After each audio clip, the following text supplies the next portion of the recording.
Se você tem um pai, uma mãe, um avô ou uma avó acima dos 70 anos, existe uma grande chance de que em algum momento você já sentiu aquela mistura desconfortável de irritação e culpa. Irritação porque ele fez algo pela 10ª vez. Culpa porque você sabe que não deveria se irritar com alguém que você ama. Talvez ele tenha repetido a mesma história no jantar de domingo. Talvez ela tenha ligado 4 vezes no mesmo dia para perguntar a mesma coisa. Talvez ele tenha ficado teimoso numa discussão simples. Ou ela tenha recusado a tomar o remédio certo. Ou ele tenha começado a cheirar diferente e ninguém teve coragem de falar. Você reconhece alguma dessas situações? Se sim, este vídeo foi feito para você. O que você vai descobrir nos próximos minutos não é uma lista de reclamações sobre idosos. É exatamente o oposto. É uma lista de explicações científicas, médicas e humanas para 12 comportamentos que famílias inteiras interpretam como teimosia, descuido ou declínio, mas que na verdade têm causas reais, compreensíveis e frequentemente tratáveis. Quando você entender o porquê de cada um desses comportamentos, a irritação não vai desaparecer completamente, mas vai ser substituída por algo muito mais útil: compreensão. E compreensão, neste caso, pode mudar a qualidade de vida do idoso que você ama e a qualidade da relação que você tem com ele. Fique até o final, porque o comportamento número 9 é o que mais gera conflito familiar e a explicação vai te surpreender. Comportamento número 1. Repetir as mesmas histórias várias vezes. Se você tem um familiar idoso, você conhece essa sensação. Ele começa a contar a história da viagem que fez em 1987 e você já sabe cada detalhe, já ouviu pelo menos 15 vezes. Você sorri, você acena, você tenta parecer interessado, mas por dentro aquela voz pequena diz: de novo não. E depois vem a culpa de ter pensado isso. A explicação muda tudo. Repetir histórias não é apenas esquecimento, é neurologia. O cérebro que envelhece sofre mudanças na memória de curto prazo muito antes de sofrer mudanças na memória de longo prazo. Isso significa que seu pai ou sua mãe pode não se lembrar que contou aquela história ontem, mas se lembra com detalhes vívidos dos eventos que a história descreve. Além disso, pesquisadores da área de gerontologia identificaram que idosos repetem histórias com maior frequência quando estão processando emoções não resolvidas. A história que aparece repetidamente é frequentemente a história que ainda carrega peso emocional não expresso. Não é random, é o cérebro tentando completar algo que ainda não fechou. O que fazer? Da próxima vez que ouvir a mesma história pela 10ª vez, tente fazer uma pergunta diferente sobre ela, algo que você nunca perguntou antes. Como você se sentiu naquele momento? O que aconteceu depois? Você conta isso com um sorriso? O que aquela experiência significou para você? Essa simples mudança de participante passivo para participante ativo transforma a repetição em conversa real. E conversa real é exatamente o que o cérebro idoso precisa para se manter estimulado. Comportamento número 2. Ligar várias vezes no mesmo dia para perguntar a mesma coisa. Você atendeu de manhã, explicou tudo com calma. 2 horas depois, o telefone toca de novo. A mesma pergunta, como se a primeira conversa nunca tivesse acontecido. Você responde de novo, um pouco menos paciente. À tarde, toca de novo. Você suspira antes de atender. Conhece essa sequência? A explicação. O que parece descuido ou dependência excessiva é frequentemente ansiedade neurológica combinada com memória de trabalho comprometida. O cérebro idoso, especialmente quando há algum grau de comprometimento cognitivo leve, não retém a reassurance, o alívio que a resposta trouxe, da mesma forma que um cérebro mais jovem retém. A pessoa liga, ouve a resposta, sente o alívio. Mas o alívio não dura, porque o registro da conversa não se consolida com a mesma eficiência. Então, a ansiedade retorna, genuína, real, não manipulativa. E ela liga de novo. Não é fraqueza de caráter, é neurobiologia. Pense em Dona Conceição, 76 anos, morava sozinha, ligava para a filha 3, 4, às vezes 5 vezes por dia. A filha, exausta, começou a atender com menos paciência, às vezes deixava cair na caixa postal. Dona Conceição ficava mais ansiosa, ligava mais, o ciclo piorava. Quando um geriatra avaliou Dona Conceição, identificou comprometimento cognitivo leve e ansiedade generalizada, 2 condições tratáveis. Com a medicação certa e uma rotina mais estruturada que reduzia a incerteza do dia a dia, as ligações caíram para 1 ou 2 por dia. A relação entre mãe e filha melhorou completamente.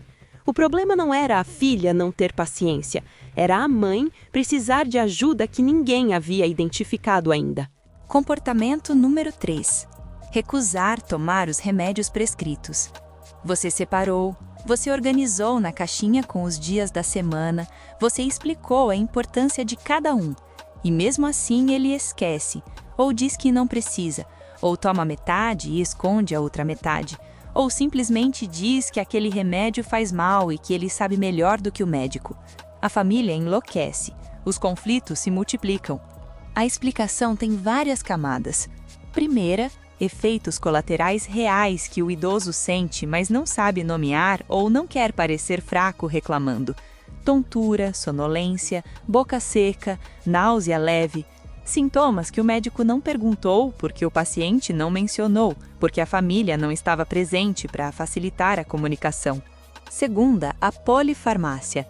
O uso simultâneo de 5, 6, 7 ou mais medicamentos, comum em idosos com múltiplas condições crônicas, cria interações e efeitos que o paciente sente como sendo pior com um remédio do que sem ele. Às vezes, essa percepção está correta. Terceira, autonomia. Um idoso que passou a vida tomando suas próprias decisões, que controlava seu próprio corpo e sua própria saúde, agora recebe uma lista de obrigações diárias que chegou sem muita explicação. Recusar o remédio é frequentemente a única forma de exercer controle que ainda resta. Pense em seu Geraldo. 78 anos, hipertenso, diabético, tomava 8 medicamentos diferentes. Começou a esquecer o da pressão com regularidade. O filho interpretou como teimosia. Quando levou o pai ao cardiologista acompanhado e descreveu o padrão de esquecimento, o médico ajustou a medicação, reduziu de 8 para 5 remédios, trocou um que causava tontura por outro equivalente sem esse efeito colateral e explicou diretamente para seu Geraldo, não apenas para o filho, o que cada remédio fazia e por que era importante. Em 3 semanas, seu Geraldo estava tomando todos os remédios todos os dias. A teimosia havia desaparecido, porque nunca foi teimosia. Comportamento número 4. Falar alto demais, não ouvir o que você diz, pedir para repetir constantemente ou, o mais frustrante de todos, responder algo completamente diferente do que foi perguntado porque não ouviu bem. O volume da televisão na casa do idoso poderia ser ouvido da calçada. Você precisa repetir cada frase 2 ou 3 vezes. Às vezes, a conversa se torna tão trabalhosa que você começa a evitá-la. E então vem a culpa de estar evitando. A explicação é direta e frequentemente negligenciada. Perda auditiva relacionada à idade, chamada presbiacusia. Afeta mais de 60% das pessoas acima dos 70 e mais de 80% acima dos 80. É uma das condições mais comuns no envelhecimento e uma das menos tratadas, porque o próprio idoso frequentemente não percebe a extensão da perda, porque se adapta gradualmente e porque há um estigma social ligado ao uso de aparelho auditivo que faz muitos idosos resistirem ao diagnóstico. O que a família interpreta como falta de atenção, desinteresse ou início de demência é frequentemente simplesmente perda auditiva não tratada. E o impacto vai muito além do inconveniente de repetir frases. Pesquisadores da Universidade Johns Hopkins acompanharam adultos com perda auditiva não tratada por mais de uma década e chegaram a uma conclusão que mudou a forma como a medicina geriátrica trata essa condição. Perda auditiva não corrigida está associada a até 3 vezes maior de risco de demência. Não porque a surdez cause demência, mas porque o cérebro auditivo privado de estímulo começa a atrofiar regiões que também servem à memória e ao pensamento. O aparelho auditivo não é vaidade, é proteção neurológica. Se você está comentando este vídeo, escreva número 4 abaixo agora. E se ainda não se inscreveu no canal, faça isso e ative o sininho. Nos próximos vídeos vamos falar especificamente sobre como abordar a conversa sobre perda auditiva com um familiar idoso que resiste. Comportamento número 5. Recusar qualquer tipo de ajuda e insistir em fazer tudo sozinho, mesmo quando está claramente além da capacidade física atual. Ele insiste em subir na escada para trocar a lâmpada quando mal consegue se equilibrar. Ela carrega as sacolas pesadas do mercado, mesmo com o joelho doendo. Ele dirige, mesmo quando você tem medo de deixá-lo dirigir. Você oferece ajuda e recebe um não firme, que às vezes vem com um pouco de irritação por você ter oferecido. A explicação é profunda e precisa ser respeitada. Para um ser humano que passou a vida inteira sendo independente, capaz e autossuficiente, aceitar ajuda não é apenas prático, é existencial. Aceitar ajuda significa reconhecer que algo mudou, que o corpo não é mais o que era, que a autonomia está sendo negociada. Para muitos idosos, o momento em que aceitam ajuda pela primeira vez é o momento em que sentem que começaram a morrer. Não metaforicamente, literalmente. É assim que o cérebro codifica essa transição quando não há um enquadramento diferente disponível. Pense em Dona Lourdes, 72 anos, sempre foi a matriarca que resolvia, que organizava, que nunca precisava de ninguém. Quando a filha começou a oferecer ajuda com as compras, Dona Lourdes respondia com irritação crescente. A filha interpretava como ingratidão. O que Dona Lourdes estava sentindo, mas não conseguia articular, era terror. Terror de que aceitar aquela ajuda significava o começo do fim da pessoa que ela havia sido a vida inteira. Quando a filha mudou a abordagem de "deixa que eu faço" para "você quer me ensinar como você faz para poder te ajudar quando você quiser?", Dona Lourdes começou a aceitar, porque a segunda frase preservava a hierarquia de conhecimento. Ela ainda era a que sabia. A ajuda era dela para dar, não para receber. Comportamento número 6. Guardar tudo. Embalagens vazias, sacolas plásticas dobradas em caixas, roupas que nunca vão ser usadas, revistas de décadas atrás, caixas de remédio vazias, botões soltos, elásticos gastos. A casa vai acumulando e a família vai tentando, com crescente frustração, convencer o idoso a jogar fora o que claramente não serve mais para nada. Conflitos surgem. O idoso fica perturbado com a ideia de descartar. A família fica frustrada com o que parece ser irracionalidade. A explicação tem raízes históricas e neurológicas simultaneamente. Historicamente, a geração que hoje tem 75, 80, 85 anos viveu períodos de escassez real, econômica, material, de recursos. Guardar coisas não era hábito irracional, era estratégia de sobrevivência, aprendida num contexto em que descartar algo poderia significar não ter quando precisasse. Esse padrão foi reforçado por décadas e está profundamente inscrito no sistema de valores dessas pessoas. Neurologicamente, o apego a objetos em idosos também está ligado à memória afetiva. Cada objeto guardado frequentemente carrega uma história, uma pessoa, um momento. Jogar fora o objeto é, na percepção do idoso, jogar fora a memória que ele ancora. Pense em seu Osvaldo. 80 anos, a casa cheia de coisas que os filhos chamavam de lixo. Numa tarde de sábado, o filho mais novo resolveu fazer uma faxina surpresa, enquanto o pai dormia. Encheu 3 sacos de lixo com coisas que pareciam inúteis. Quando seu Osvaldo acordou e viu, ficou inconsolável por dias. Num dos sacos havia uma caixa de sapatos vazia que guardava bilhetes escritos pela esposa falecida há 8 anos. O filho não sabia. Ninguém havia perguntado. A lição não é nunca descartar nada. É nunca descartar sem perguntar. Porque por trás de cada objeto aparentemente inútil, pode haver uma história que o idoso nunca contou e que merece ser ouvida antes de ser descartada. Comportamento número 7.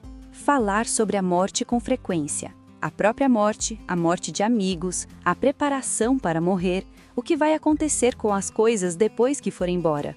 Para muitas famílias, esse comportamento é profundamente desconfortável.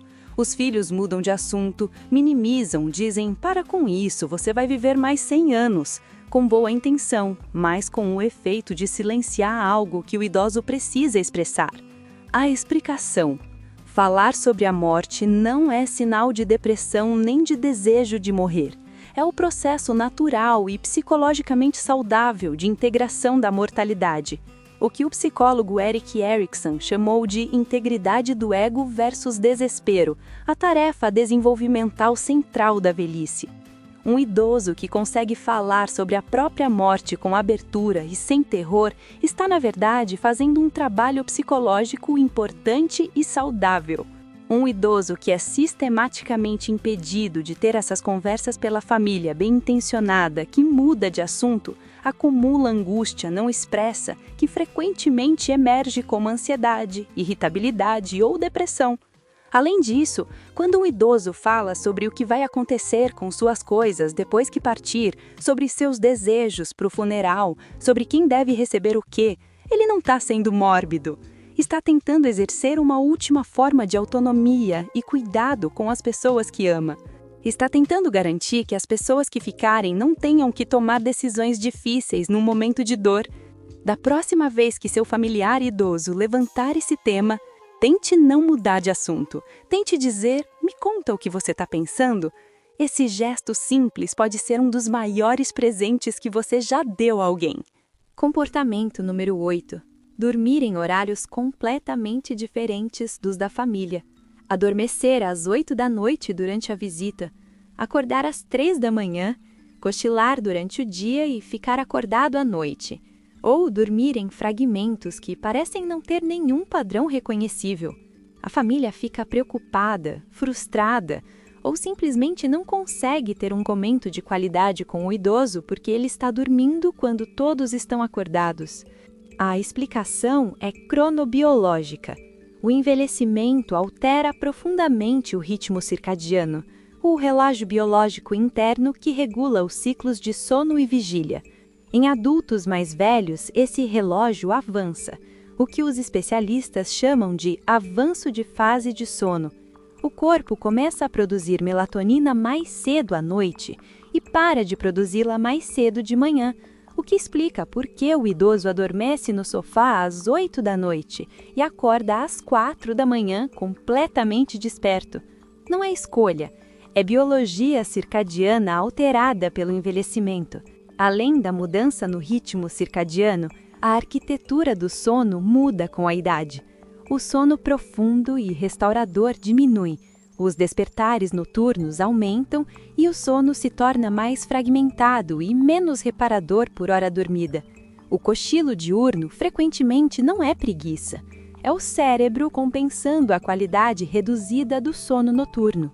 Quando a família entende isso, o cochilo deixa de ser uma fonte de conflito e se torna uma informação. O sono noturno desse idoso precisa ser avaliado por um médico. Comportamento número 9. O que mais gera conflito familiar.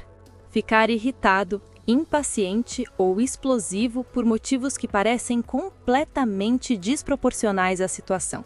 O copo foi colocado no lugar errado e virou uma discussão. A visita chegou 10 minutos atrasada e ele ficou ofendido por horas.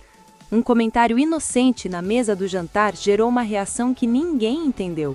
Você fica na ponta dos pés, com medo de dizer a coisa errada, com a sensação de que qualquer coisa pode acender uma faísca. A explicação tem múltiplas camadas, e todas elas são importantes. Primeira camada, neurológica. O córtex pré-frontal, a região do cérebro responsável pela regulação emocional, pelo controle de impulsos e pela capacidade de colocar as coisas em perspectiva, perde volume e eficiência com o envelhecimento. Isso não significa que o idoso se tornou uma pessoa pior.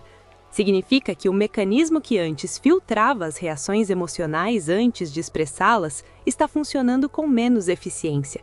A irritação não é nova, é a mesma irritação que sempre esteve lá. O filtro é que ficou mais fino. Segunda camada, física. Dor crônica não diagnosticada ou minimizada é uma das causas mais comuns de irritabilidade em idosos e uma das menos investigadas. Um idoso que está constantemente com dor nas articulações, com desconforto abdominal, com dor de cabeça recorrente ou com qualquer outro sintoma físico persistente que ele aprendeu a aguentar, tem um limiar de tolerância emocional significativamente reduzido. A irritação é frequentemente a dor falando em outra língua. Terceira camada, emocional. Frustração acumulada com as perdas do envelhecimento, mobilidade reduzida, independência reduzida, amigos que morreram, papéis sociais perdidos, que não encontrou canal de expressão adequado e emerge como irritabilidade nas interações cotidianas. Bem sim, seu Francisco, 74 anos, que havia sido um homem calmo e paciente a vida inteira. Nos últimos 2 anos, havia se tornado explosivo, difícil, impossível de agradar, segundo os filhos. A família atribuía ao gênio da velhice. Quando o geriatra avaliou o seu Francisco, encontrou 3 coisas simultaneamente. Artrose severa no quadril que ele nunca havia mencionado porque homem não reclama de dor. Início de depressão geriátrica não diagnosticada e perda auditiva moderada que o deixava constantemente num estado de esforço e tensão para entender o que as pessoas ao redor estavam dizendo. Tratadas essas 3 condições, seu Francisco voltou a ser o homem calmo que sempre havia sido. O gênio da velhice havia sido, na verdade, dor e doença não tratadas. Se você está comentando este vídeo, escreva o número 9 abaixo agora. E compartilhe este vídeo com alguém da sua família, porque entender essa explicação pode transformar uma relação que está sendo destruída pela falta de informação. Comportamento número 10.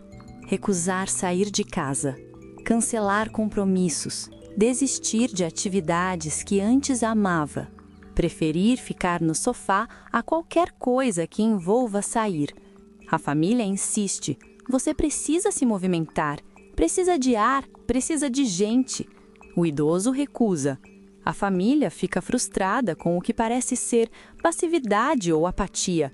O isolamento aumenta. A saúde piora. O ciclo se fecha. A explicação diferencia situações que parecem iguais, mas são completamente diferentes. Primeira possibilidade: medo de cair. Pesquisas mostram que após uma queda, ou mesmo após presenciar a queda de alguém próximo, muitos idosos desenvolvem um medo genuíno e paralisante de cair novamente, que os leva a restringir progressivamente suas atividades. Esse medo não é irracional. Quedas em idosos têm consequências sérias. Mas quando não tratado, o medo se torna mais incapacitante do que o risco real. Segunda possibilidade: depressão geriátrica, que se apresenta de forma diferente da depressão em adultos jovens, frequentemente sem o choro e a tristeza explícita, mas com apatia, retraimento e perda de interesse em atividades antes prazerosas. Terceira possibilidade, e esta surpreende as famílias: incontinência urinária não revelada. Um número significativo de idosos que evitam sair de casa está, na verdade, gerenciando silenciosamente um problema de controle urinário que os impede de se sentir seguros longe do banheiro próprio. É uma das condições mais comuns e menos mencionadas no envelhecimento, porque a vergonha, porque parece inevitável e porque ninguém pergunta, a família vê apenas o isolamento e não a causa real. Comportamento número 11.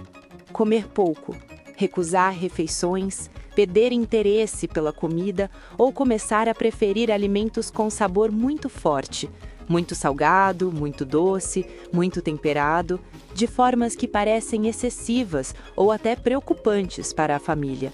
A explicação começa com a fisiologia do envelhecimento sensorial. O número de papilas gustativas diminui com a idade, de forma mensurável e progressiva.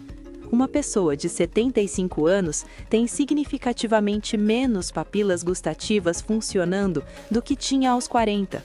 Além disso, a capacidade olfativa, que é responsável por cerca de 80% da percepção de sabor, também declina com o envelhecimento.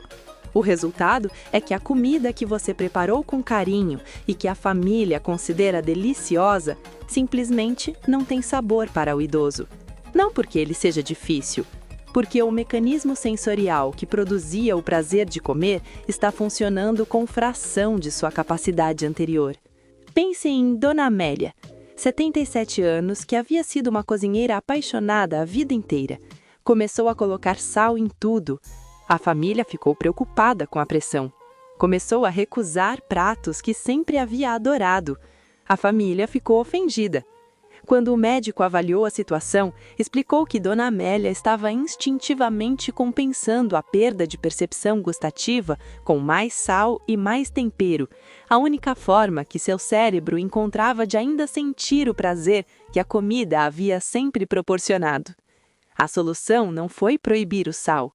Foi trabalhar com um nutricionista para encontrar formas de intensificar o sabor das refeições, usando ervas aromáticas, acidez e texturas, estratégias que satisfaziam o paladar comprometido sem sobrecarregar a pressão. Comportamento número 12, e este é o que mais assusta as famílias. A sensação de que o idoso que você conheceu a vida inteira está se tornando uma pessoa diferente.